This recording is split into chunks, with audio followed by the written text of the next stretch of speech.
cosas. Pues yo no soy economista, pero la escuela austríaca es la escuela austríaca de la economía. ¿Ok?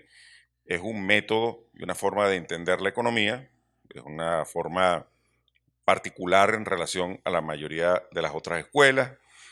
Sufre un ataque, sufre una marginalización en los círculos académicos, pero no hay que ser austríaco para ser liberal. O sea, se dice en muchas otras oportunidades, se hacen seminarios, charlas sobre otros liberales. Y liberales que pueden ser o no economistas. Por mencionar uno, Milton Friedman. Milton Friedman no es un austríaco, es un gran economista, premio Nobel de Economía, pero no es austríaco. Pero lo que sucede es que los economistas austríacos son personas que, digamos que por su especial talento, por su necesidad de comprender la acción humana, desarrollan ideas que van mucho más allá de la economía. Entonces, y el paradigma de eso es Friedrich Hayek. Como cosa curiosa, como ya les dijo el profesor Lahoud, ni Mises ni Hayek son economistas, son licenciados en economía porque la licenciatura no existía. La única manera de estudiar economía era estudiar derecho. Ahí era donde estaban los cursos de economía. O sea que no tiene nada de extraño que aquí estemos tres abogados, dado que Mises fue abogado y Hayek también lo era. Entonces yo creo que hay que tener presente eso. O sea, usted puede ser liberal sin ser austríaco y como nos ha explicado el profesor Lahoud, aunque suene un poco extraño, hay quien ha intentado ser austríaco sin ser liberal, ¿no? ¿Ok? Entonces, es algo bueno tener en cuenta. Pero, ¿por qué digo esto? Porque desde el punto de vista no económico, sino político, para mí las tres grandes figuras de la escuela austríaca son Mises, Hayek y Rothbard. Digamos que Hayek es su alumno predilecto del seminario en Viena y Rothbard es uno de sus alumnos predilectos del seminario en Nueva York, para no entrar en la discusión de si es Rothbard o Kirchner. Pero Mises, Hayek y Rothbard, fuera de su coincidencia en el método de la escuela austríaca, tienen diferencias filosóficas muy importantes. Mises, como dijo Andrea, es un utilitarista. Mises es un minarquista. Mises es un positivista del derecho, mientras que, por ejemplo, Rothbard es un anarcocapitalista, es quizás el padre del anarcocapitalismo. Rothbard es un justnaturalista. Rothbard es un tomista realmente. Y además, bueno, tiene en eso unas profundas diferencias. Sin embargo, en lo que es el método económico es probablemente el más leal a a las ideas de Mises. Hayek es una figura aún más extraña porque yo he tratado de categorizarlo como empirista. Él se consideraba evolucionista. Hayek además es quizás de los tres el más flexible en cuanto a lo que puede ser el rol del Estado y en algunos momentos en sus obras últimas da cabida a unas posiciones que uno pudiera calificar hasta de socialdemócrata. Hay una interesante anécdota que Helmut Schmidt, quien fue canciller, o sea, jefe del gobierno alemán, le dijo un día en un homenaje que le hicieron a Friedrich Hayek, le dijo: profesor, ahora todos somos hayekianos. Y Roosevelt dijo: bueno, eso no es porque sea un mérito, eso es porque Hayek se pasó al otro lado y se hizo potable. De hecho, a Hayek le dan el premio Nobel de Economía un año después de la muerte de Mises. Y bueno, para quienes son misenianos en sentido estricto, ese era un premio Nobel que debió estar reservado a Mises, pero por su carácter a Mises jamás se lo hubieran dado. ¿Por qué digo esto de que jamás se lo hubieran dado? Bueno, como les dijo el profesor Lahoud, él nunca tuvo una cátedra propia, ni en Viena, ni en Nueva York. La tuvo en Suiza, mientras estuvo en Ginebra, en ese, digamos, interregno que lo llevó de salir de Austria a irse a Viena, y después de Viena, ante la posibilidad, después de Ginebra, ante la posibilidad de que los nazis invadieran Suiza, bueno, cruzar Europa y al final salir desde Portugal hasta los Estados Unidos y llegar a los Estados Unidos con 60 años. ¿Y por qué nunca tuvo una cátedra? Bueno, no tuvo una cátedra porque Mises sufre lo que sufrimos aquí en Venezuela los liberales. Es el ostracismo del status quo, el ostracismo del establishment intelectual. Entonces, ante esa avalancha o ante esa presión del establishment, usted tiene dos posibilidades. Pues, o usted se hace un liberal potable, de eso que le dicen, bueno, usted es un liberal razonable, él entiende que el Estado puede intervenir en cierta medida, bueno, y eso es lo que hacen muchos para conseguir un espacio, o puede adoptar una actitud absolutamente intransigente. Mises era el hombre intransigente en ese sentido. Lo fue en Austria y lo fue en los Estados Unidos. O sea, jamás estuvo dispuesto a ceder. Y eso le representó incluso penurias económicas, porque cuando Mises llega a los Estados Unidos con 60 años, pues llega sin prácticamente otra cosa que su conocimiento, que su formación académica, y nunca recibió la oportunidad real, salvo un corto periodo de tiempo en la Universidad de Nueva York, pero en la escuela de posgrado de Administración de Negocios, de poder dar clases durante un periodo solo de 4 años, por los grandes esfuerzos de los amigos que él tenía. Pero Mises siempre fue un intransigente. Eso no es el caso de Hayek.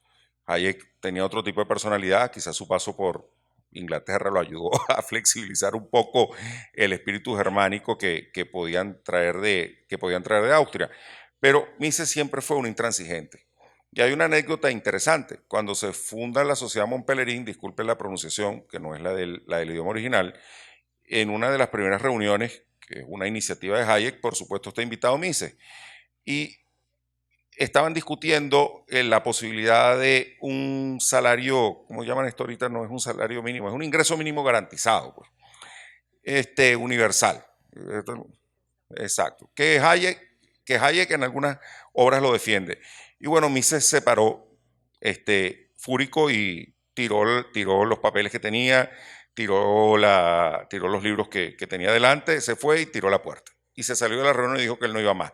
Y dijo que él no iba a seguir discutiendo porque todo lo que era una partida de socialistas.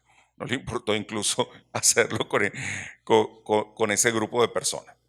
Ahora, por estos tres personajes que, digamos, que son los que a mí más fascinación me causan de la escuela austríaca, yo tengo una debilidad por Mises por lo siguiente.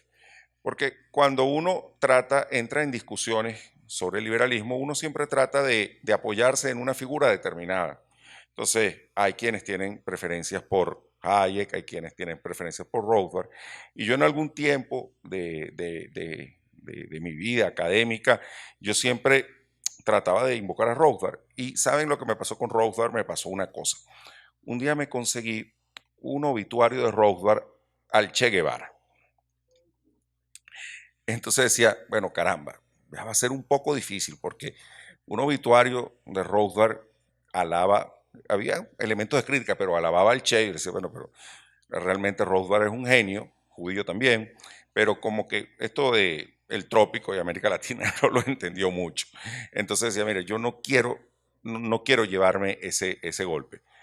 Con Hayek también hay un problema y como aquí estamos entre amigos lo contamos. Hayek también incurrió en eso de que, digamos, del Río Grande para abajo no entendía mucho nuestros países y Hayek le reclaman haber hecho una visita al Chile de Pinochet. Pero eso no es lo más grave, porque una visita al Chile de Pinochet, bueno, ya sabemos, Friedman la hizo también, pero en esa visita al Chile de Pinochet, Hayek va y visita a la Junta Militar Argentina de la última dictadura y se reúne con ellos. Y bueno, el cuestionamiento moral es otra cosa, pero Hayek comete un error gravísimo, que es que él salió de la reunión y dijo que le parecía que eran unas personas muy preparadas y que estaban muy claros en lo que había que hacer en materia económica en Argentina. Y más allá de que fueran unos asesinos, ya sabemos que fueron unos pésimos gobernantes y que su manejo de la economía fue realmente desastroso. Entonces, cuando uno comienza a buscar en la vida de Mises, dice, ¿dónde estuvo la falla de Mises en ser coherente con sus principios? Y la verdad es que no hay ninguna, no hay absolutamente ninguna falla. Hay un extracto en un libro de Mises, donde Mises habla de la ventaja táctica de que el fascismo hubiera detenido el avance del comunismo en Europa Occidental. Y bueno, y de allí se agarran. Pero es que es la única mancha que pueden conseguir la vida de Mises. Nunca obtuvo ningún provecho, nunca cedió, siempre fue intransigente en la defensa de sus ideas, en la defensa de la libertad. Y no hay una sola mancha en su historia, en su obra. Y eso es bien difícil porque los humanos no somos perfectos. Pero si alguien estuvo cerca de la perfección en la coherencia moral, en la defensa de los principios liberales fue Ludwig von Mises. Por eso hay un libro muy bello que se llama Mises, el gran caballero del liberalismo. Y realmente, además, ustedes lo ven en la foto, pues lo pueden ver en mi Twitter, pues es mi avatar. La gente, todo el mundo me dice que soy un viejo decrépito, porque la gente no entiende que es Mises en medio de su ignorancia. Y bueno, y él siempre tenía un porte muy elegante. Como no me quiero extender y sería muy bueno que ustedes participaran, yo quiero hacer una referencia a la vida personal y familiar de Ludwig von Mises. Pudiera extenderme hablando muchísimas cosas, diciéndoles que era claro que era un niño superdotado, un niño con altas capacidades, hablaba 4 idiomas a los 12 años. El año pasado y el antepasado yo inicié contando que Mises nació en Galicia, pero no era gallego, porque realmente la ciudad donde nació formaba parte de una región que se llama Galicia con Z, del Imperio Austrohúngaro, hoy es Ucrania, si no me equivoco, que el profesor Lahoud me hizo una precisión en otra oportunidad. Pero fíjense qué pasa con Mises como individuo, como pareja, como hijo. El padre de Mises muere a una edad bastante temprana para la familia, o sea, pero la mamá de Mises sí subsiste unos 2 o 3 décadas más. Mises se llega a casar en Ginebra con Margaret, que no sé si es la forma correcta de pronunciarla, a quien había conocido 10 años antes en Viena. Era una actriz viuda que tenía 2 hijos, Guido y Rita. Nunca se la presentó a su mamá, nunca se atrevió a presentarla a su mamá. Aparentemente la mamá de Mises tenía un carácter muy fuerte y Mises como que le daba un poco de miedo. Entonces solo se llegó a casar con Margaret después de que su mamá muere, ¿okay? Y se comprometió después. Pero fue un hombre profundamente fiel. Su esposa vivió dedicada a Ludwig no solamente durante su vida, sino después, porque después de la muerte de Mises, mientras ella vivió, trabajó muchísimo por la difusión de la obra de Mises. De hecho, ella trabaja durante mucho tiempo, arduamente, en el Instituto Mises, que es fundado por iniciativa de Rothbard, luego que sale del Cato. Y allí es donde yo descubrí un detalle. No tengo la foto, Rocío, no la conseguí, espero que tú la conservas. Y les puedo garantizar que es, aunque el PhD en historia es el profesor Lahoud, este hallazgo es mío. ¿Okay? Margaret tuvo 2 hijos, Rito y Guida. En una cena en 1984 del Instituto Mises aparece, es una cena de gala y está la mesa de la familia Mises, pues está su esposa y sus hijastros, que fueron sus hijos, pues eran unos muchachos bueno, que realmente no es que los terminó de criar, porque cuando se casó ya estaban bastante grandes, pero con los cuales tuvo una relación muy cercana. Y aparece en la reseña, dice, y el señor Guido de Caracas, Guido Sereni de Caracas. Guido Sereni de Caracas. Bueno, lo que sucede es que el señor Guido Sereni, y todavía no he completado el cierre, si Guido, ¿dónde muere Guido? Si Guido llegó a morir en Caracas, que creo que no, sino que murió en Estados Unidos. Guido vive en Caracas durante mucho tiempo. O sea, bueno, era la Venezuela de la abundancia, la Venezuela de la riqueza, y Guido viene y vive en Caracas. O sea que el hijastro de Ludwig von Mises vivió durante décadas en Caracas. Pero lo que nadie sabe es que en algún momento de la década de los 70, y eso de la década de los 70 se deduce gracias a Rocío, y voy a explicar por qué. Mises viene a Caracas y viene a visitar a su hijastro. ¿Y por qué lo sabemos? Porque conseguimos una foto de Ludwig von Mises con Nicomedes Zuluaga, que en paz descanse. Y bueno, Rocío, que fue muy buena amiga de Nicomedes Zuluaga, deduce que es más o menos a principios de la década de los 70 por lo buen mozo que se veía Nicomedes en esa foto, según me ha dicho. ¿Okay? Entonces, eso no lo sabe nadie, no está escrito en ninguna parte, pero por lo menos una vez en la vida Ludwig von Mises tuvo la oportunidad de pisar Caracas. Y no conozco registros de que haya pisado otro país de América Latina, salvo México, donde... ¿Estuvo en Argentina? Ah, caramba. Ah, ok. En México estuvo 2 años dando clases. Fue el otro lugar donde le dieron la oportunidad de tener una cátedra en una universidad, o sea que valga el reconocimiento a México. Pero entonces Mises tiene una colección venezolana que es importante destacar.